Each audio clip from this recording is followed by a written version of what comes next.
Hello, FNAFers! The summer spring has come and so did FNAF, and Stillwell has finally revealed the release date of FNAF Ruins DLC, July 25th, which by the time you are watching this is either tomorrow or it has already come.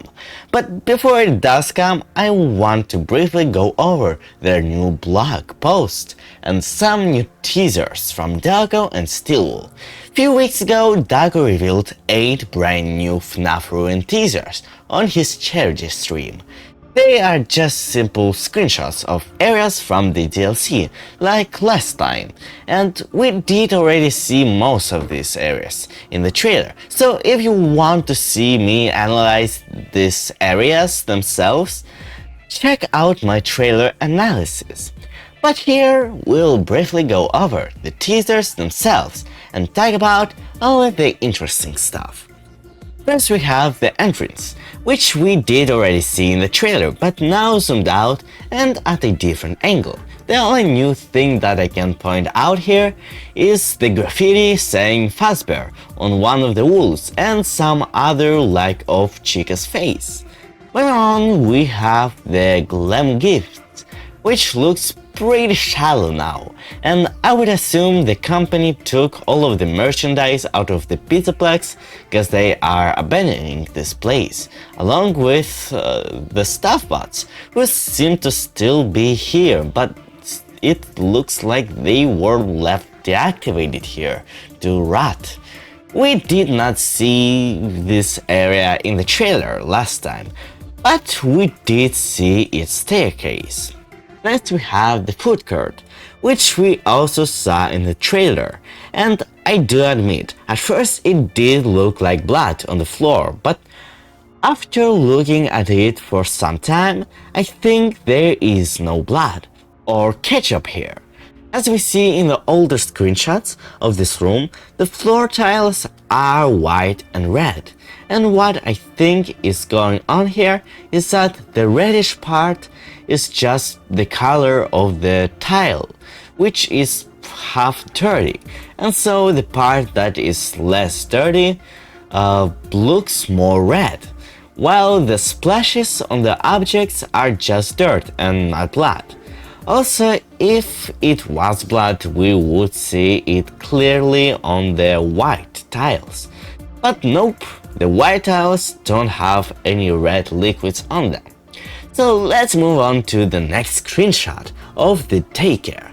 And we did already see this shot in the trailer, but there is a difference, as now in front of the door is one of those boxes where we plug in our new device. And last time we did see that there was one inside of this gift shop. And I talked about how we will need to activate it to open the door, but perhaps we'll now need to open it from the outside and not the inside. Or to open it, we will need to activate both of them from the outside and inside. Or maybe it will open from the outside only for a few seconds, and then we will need to open it from the inside to get out. We also can now clearly see that the windows are not missing and that we cannot just walk through them, because in the trailer it looked like they were missing. And finally, unlike the trailer, we see 3 whole endos here, and not just one, so perhaps this place will be much harder than originally planned. Moving on, we see a screenshot of Cupcake Shop, where we see Ruined Chica, and I think this is a callback to the Shattered Chica teaser from last time. Dago said it looked like she had melted cheese all over her, but in the first Ruined teaser, we actually saw that Chica had her face melting. And so I think this is just her shell melted from the fire, which fits with the Burn Shop ending, which had a fire, but unlike the Fire Escape ending, did not burn the Pizzaplex to the ground. And now we have Monty Golf, Monty's Ride Repair, and the Catbox. And here we'll go in the order that I think we will go in them in the DLC.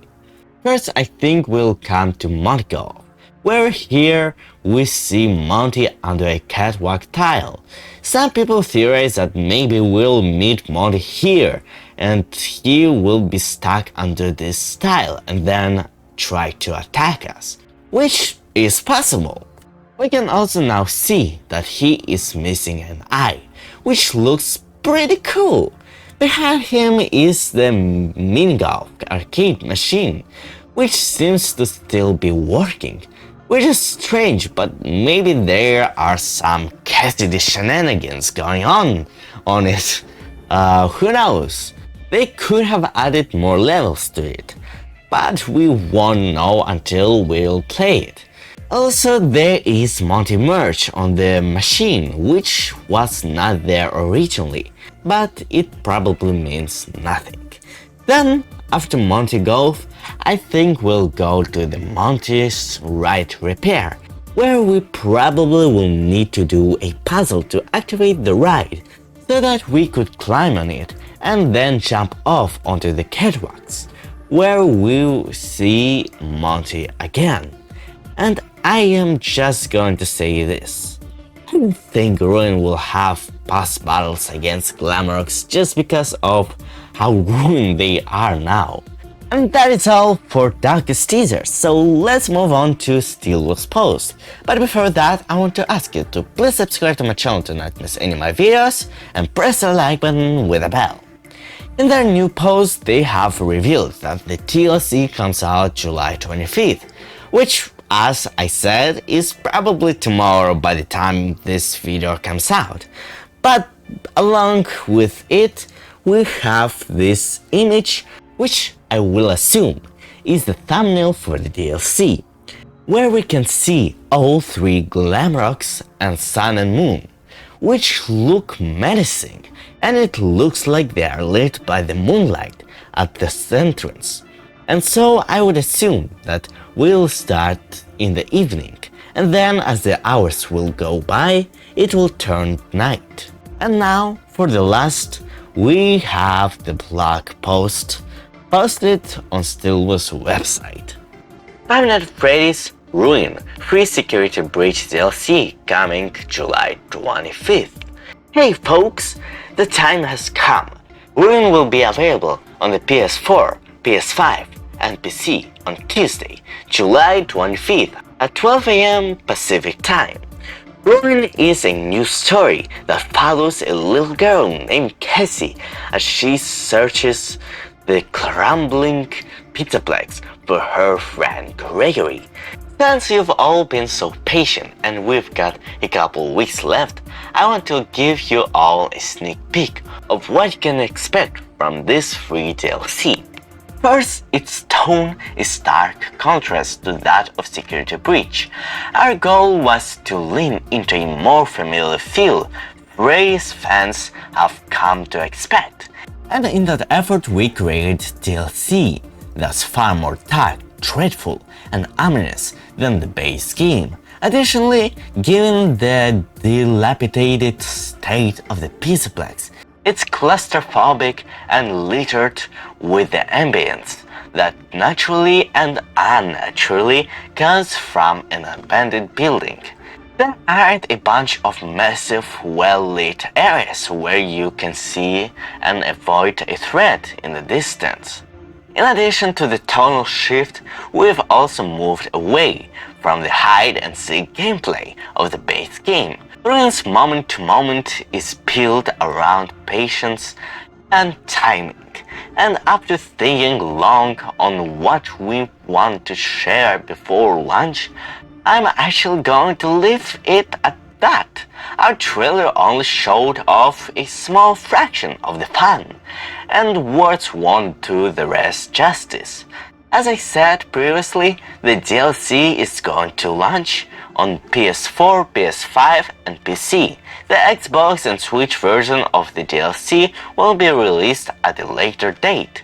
It was more important to us that we focus on a few specific platforms to give ourselves the time and space to work on what matters most. the game itself. I cannot overstate how much the team here appreciates the patience you've shown us, as we've built a game that's nearly 100% new content. I've said it before and I'll repeat it forever. Without all of you, we can't do what we love. So, from the bottom of our hearts, thank you for helping us make our games what they are today. This is a massive year for FNAF, so expect to hear more from us in the near future about our upcoming plans. Thanks. Ray McCaffrey, Executive Producer, Five Nights at Freddy's. First, I want to say that people were not patient about FNAF Ruin, and they were sure that it will be delayed, but it seems like it won't be. Now, as you heard, Ruin will have a much darker and creepier atmosphere, unlike the main game, which many fans complained about being too bright and in turn not so scary, unlike the other FNAF games. And I do agree with them. And when I got FNAF SP a few days ago, the first thing I did is make it darker, which made the game so much better and feel more like an actual horror game. And the fact that Ruin will have this by the default makes me and a lot of fans really happy. Also, it's said that the gameplay will be different from the hide and seek type of gameplay from the main game, which can get annoying and boring to some people. I spent minutes hiding, looking at cameras, waiting for Chica to go away so I could go. And it was really hard to understand how to sneak around her during one part that I literally had to cheat and stand on a table. So changing it a bit too will be pretty cool as well. And here they said that Cassie was Gregory's friend, which means that she is not his sister, even though they do have the same hair color. For who she is, I would recommend watching my last video. And finally, they said that FNAF Ruin will come out first on PlayStation and computer, while Nintendo Switch and Xbox ports will come out later. The main game port for the Nintendo Switch came out only a few days ago, so let's hope that it won't take that long for Ruin port to come to it. For those who don't know, I got the game for Nintendo Switch, so that means that I won't be able to record Ruin for you just yet. But as soon as it comes out for Switch, I will try to record it for you. So yeah, tell me in the comments what you think will happen in Ruin, or you can join my Discord server in the description and talk about there. But for now, that's it. Subscribe to my channel to not miss any of my videos, press that like button with a bell, and remember, I always come.